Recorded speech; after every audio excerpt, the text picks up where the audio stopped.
Boa noite a todos, sejam todos bem-vindos, que a paz de Jesus esteja com todos nós. Boa noite, Duda. Boa noite, André. Boa noite a todos. Sejam todos muito bem-vindos ao Reflexões com Emmanuel. Esse momento que o Centro Espírita Luiz Gonzaga de Luminares proporciona a todos nós. Que a paz de Jesus esteja presente no lar de cada um de vocês que estão aqui reunidos conosco, nos acompanhando. E que ele ilumine o nosso encontro, serene o nosso coração e nos enche de muito aprendizado no dia de hoje. O tema que Emmanuel escolhe para esse capítulo 47 se chama A Grande Pergunta.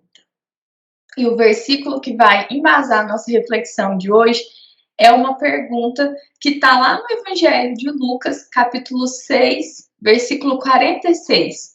E por que me chamais Senhor, Senhor, e não fazeis o que eu digo? E esse é o contexto, né, onde Jesus questiona, né, por que muitas vezes a gente chama Deus, mas a gente não está ali cumprindo a nossa parte, fazendo, né, o que o Evangelho nos ensina, né? O contexto é quando ele também nos fala sobre uma boa árvore só será capaz de produzir bons frutos, assim como uma má árvore produz maus frutos. Né? E aí ele faz esse comparativo para a gente, né? Da abundância daquilo que está no nosso coração vai ser o que vai sair da nossa boca.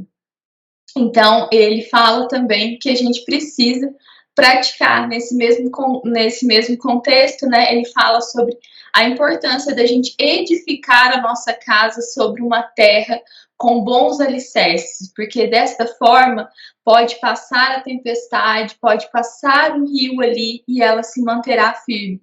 E para isso a gente precisa, né, praticar o evangelho para que a nossa casa esteja edificada.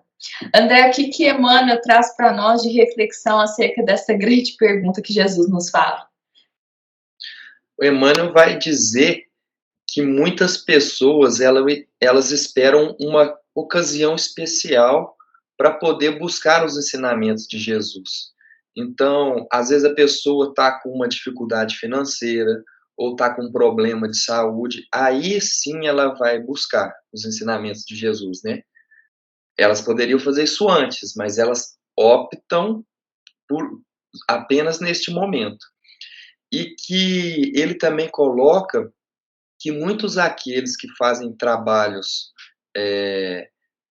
para Jesus, independente da religião, né, ajudando num culto, numa missa, num centro espírita, que muitos eles acabam revelando querendo privilégios. Então eles não estão ali no intuito de querer ajudar as outras pessoas, eles estão no intuito de querer privilégio, já que eles estão fazendo, eu não estou trabalhando para Jesus, então tem que ter um privilégio para isso.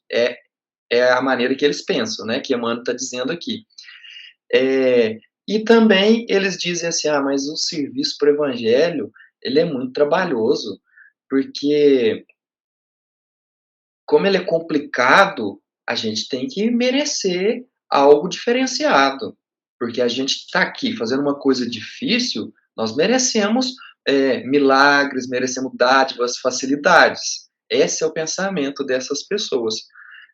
Só que Emmanuel vai dizer que quando essas pessoas têm esse pensamento, elas não percebem o quanto de vaidade tem nisso, porque ela está pensando apenas nela. E Jesus não pensava apenas nele, Jesus pensava em todos. Então, quem trabalha para Jesus tem que ter isso na cabeça.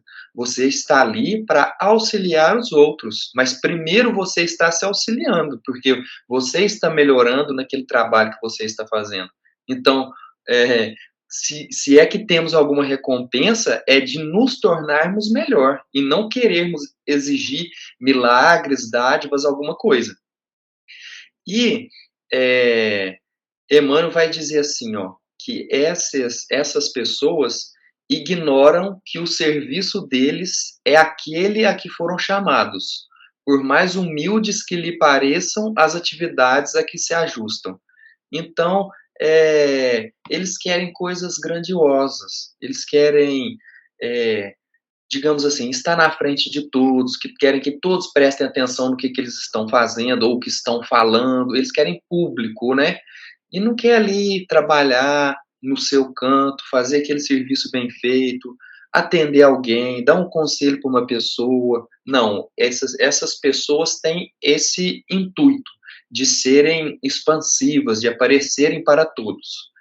E eu separei uma história hoje aqui que também está no Evangelho de Lucas, que é a parábola do administrador infiel. Tinha um senhor rico e esse senhor ele tinha um administrador. Só que ele ficou sabendo que o administrador ele estava gastando os bens dele. E aí ele foi questionar para ele e disse assim, ó, você precisa prestar conta da sua administração, porque senão você não vai poder fazer mais isso. E aí o administrador fica pensando assim, nossa, mas o que eu vou fazer? Porque se ele me tirar da administração, eu não sou capaz de cavar, né? Ou seja, de fazer trabalho manual. Ele não tem capacidade. Aí ele pensou assim, se for para eu mendigar, eu tenho vergonha disso. Não, então eu já sei o que eu vou fazer.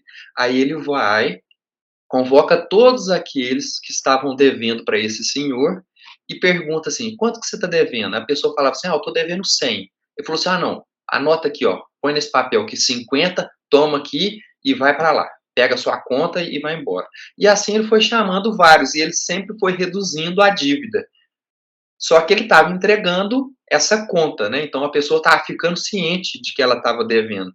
Aí o senhor, esse senhor rico, viu e ele gostou do que esse administrador fez. Porque como antes ele estava deixando passar tudo, ele não estava prestando conta de nada, na hora que ele prestou conta de alguma coisa ali, mesmo tirando um valor, ele gostou daquilo.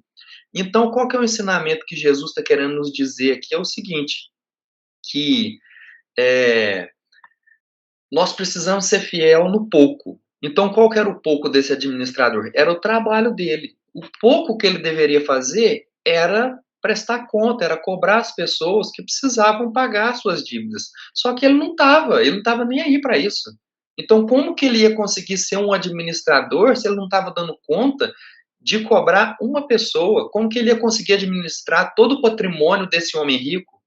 Então, Jesus coloca assim, que é preciso ser fiel no pouco para poder ser fiel no muito. Porque aquele que é infiel no pouco, ele vai ser infiel no muito. E aquele que é injusto no pouco, também vai ser injusto no muito. Então, o trabalho, voltando aqui para Emmanuel a respeito desses trabalhadores para Jesus. Então, no trabalho para Jesus, que o nosso trabalho seja pequeno, mas que seja fiel, que sejamos fiel naquele pouco que nos foi concedido, para que só assim nós conseguimos um trabalho que a gente ache maior, que afete mais pessoas. Mas a partir do momento que somos fiéis, aí nós seremos fiéis nesse grande trabalho. Então não dá para a gente começar lá na frente. É igual na escola, a gente começa lá no presente, começa aprendendo as letras, para depois chegar numa faculdade. Porque primeiro tem que aprender um pouco, para depois conseguir chegar no muito. Duda, qual que é o trecho que você selecionou para nós hoje? André, com certeza isso que você falou, né? A gente tem que ser fiel nesse pouco, né? E esse pouco a gente vai ter todas as oportunidades necessárias para exercer o Evangelho de Jesus. E hoje eu separei esse trecho que fala exatamente disso. Emmanuel traz assim, na qualidade de político ou de varredor, num palácio ou numa choupana, o homem da terra pode fazer o que lhes ensinou Jesus.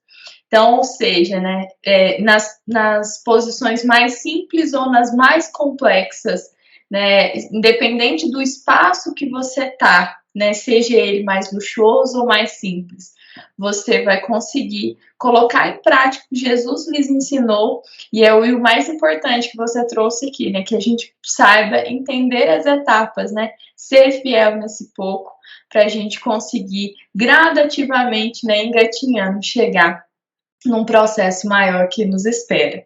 Então, o Emmanuel hoje traz, né, na reflexão, que todas essas posições aqui são possíveis e são oportunos para vivenciar os ensinos do Cristo, né?